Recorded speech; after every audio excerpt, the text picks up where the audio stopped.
Did Jaguar Wright really stop singing because the music industry blackballed her? Or was it because she knew too much? Think about it. One moment she's the soulful powerhouse rocking stages with the Roots and Jay-Z, and the next, she's not even mentioned when people talk about the neo-soul era. Why? Because Jaguar didn't just sing, she talked. And the things she said, they weren't cute. She called out Common for trying to cross a line after a show, dragged Mary J. Blige for allegedly hiding her real truth, accused the Roots of covering for R. Kelly, and even went after the biggest power couple in music, Jay-Z and Beyoncé, calling them monsters. And that's just scratching the surface. Jaguar didn't hold her tongue about Diddy either, claiming his infamous parties weren't just parties, but something darker. She even claimed she had to rescue victims from them. That's not exactly how you keep industry friends. So here's the million-dollar question. Did Jaguar Wright's career die because the music stopped? Or because the industry wanted her silenced? Before she became the industry's loudest whistleblower, Jaguar Wright was just Jacqueline Suzette Wright.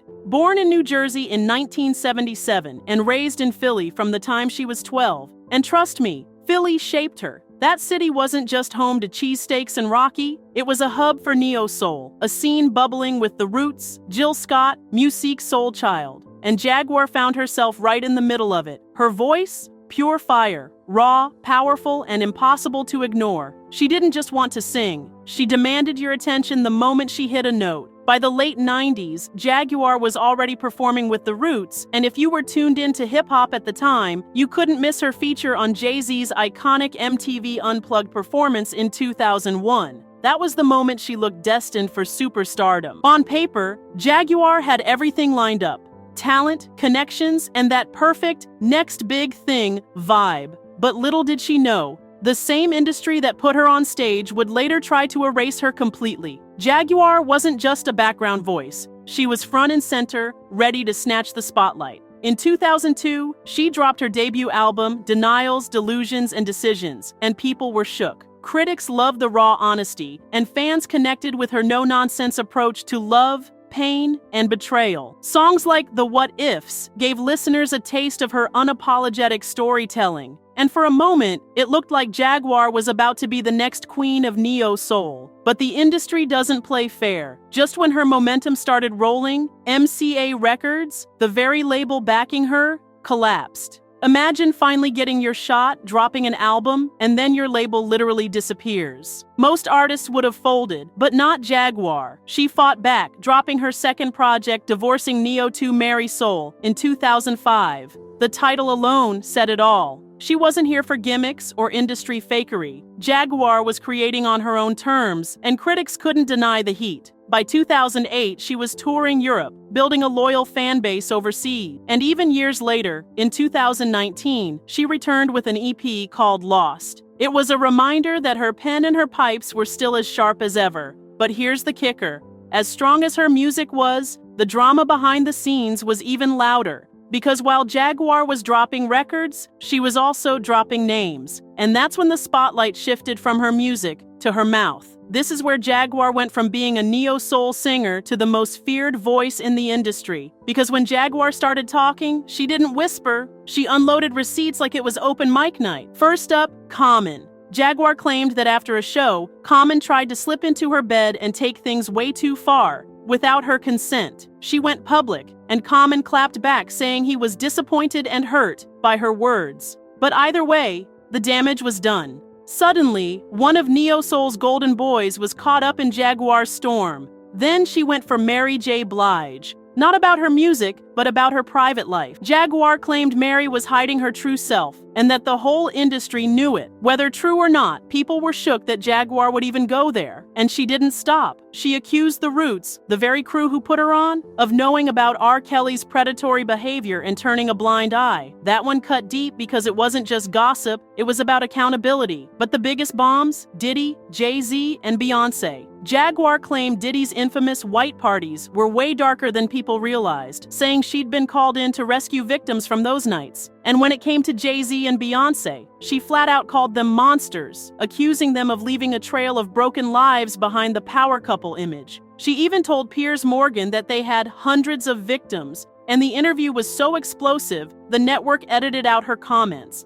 And if that wasn't messy enough, Brian McKnight hit her with a lawsuit for defamation after she accused him of abusing women. Court docs don't lie. Jaguar's words were starting to cost her more than just industry friends. Here's the thing, some people called her brave, finally saying the things others were too scared to say, but others called her unstable, a liar, and a clout chaser. The truth? It didn't matter, because once Jaguar opened her mouth, there was no shutting her up, and no label in the world was lining up to deal with the fallout. So why did Jaguar Wright really stop singing? Simple, because the industry didn't want a singer who told the truth. Think about it. Neo-soul in the late 90s and early 2000s was all about vibes. Smooth albums, polished images, carefully packaged stars. But Jaguar, she wasn't built for silence. She wasn't going to smile pretty, sing her set, and pretend everything behind the curtain was fine. She started naming names, pointing fingers, and telling stories that record execs would have paid millions to keep buried. And when you're an artist with a voice like Jaguar's, labels should be fighting over you.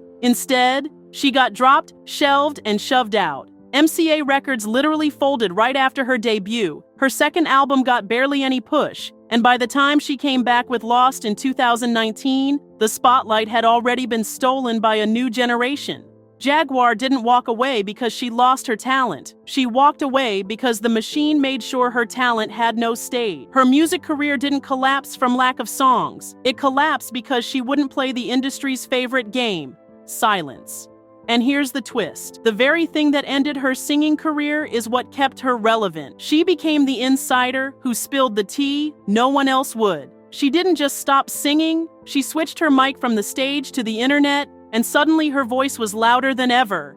At the end of the day, Jaguar Wright will always be remembered for two things, that powerhouse voice and that fearless mouth. Musically, she was part of a golden moment, standing shoulder to shoulder with The Roots, Bilal, Jill Scott, and Common during the neo-soul wave. Her vocals on Jay-Z's Unplugged performance, legendary. Her debut album, Denials, Delusions, and Decisions, still one of those cult classic projects real fans swear by. She didn't have a long discography, but when she did drop music, it left a mark. But for a whole new generation, Jaguar is remembered as the artist who refused to play nice. She's the woman who stood up, pointed at the biggest names in the business, and said, "Y'all aren't who you pretend to be." For that, some called her a truth teller, others called her unhinged, but nobody could ignore her. As for her net worth, reports are murky. She never hit superstar money, and the lawsuits, shelved albums, and missing label support didn't help. Some estimates put her around the low six figures, but the truth is, her real wealth has always been in her reputation as the industry's loudest, rawest, most dangerous voice. And that's what makes Jaguar Wright unforgettable. Not the charts, not the awards, but the fact that she sang with her whole chest,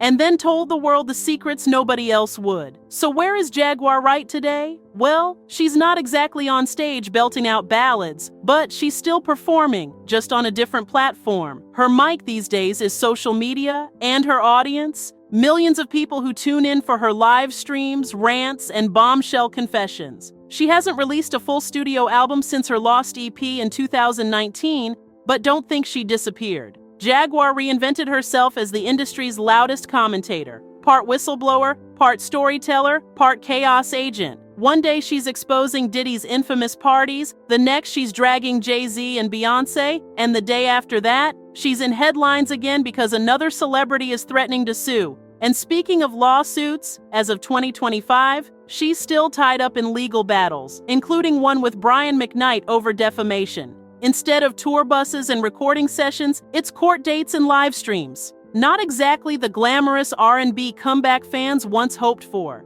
But here's the thing, people are still talking about Jaguar Wright. Her name trends whenever she drops a new story, and love her or hate her, she's carved out a lane no one else can touch. She may not be topping charts, but she's still in the cultural conversation, which for Jaguar might just be the whole point. So why did Jaguar Wright stop singing? It wasn't because she lost her voice. It was because she found it. The industry wanted her to play the game, smile, sing, stay quiet. Instead, she became the one artist who refused to keep the secrets, even when it cost her everything. She could have been remembered as just another neo-soul singer from Philly, but instead, she's remembered as the woman who called out the giants and lived to tell about it. Her albums might not sit on the charts anymore, but her name stays in headlines. And in a business built on smoke and mirrors, Jaguar Wright chose to shatter the glass. She didn't just stop singing, she traded the stage for a megaphone. And whether you call her a truth teller, a troublemaker, or a ticking time bomb, Jaguar Wright made sure she'd never be forgotten.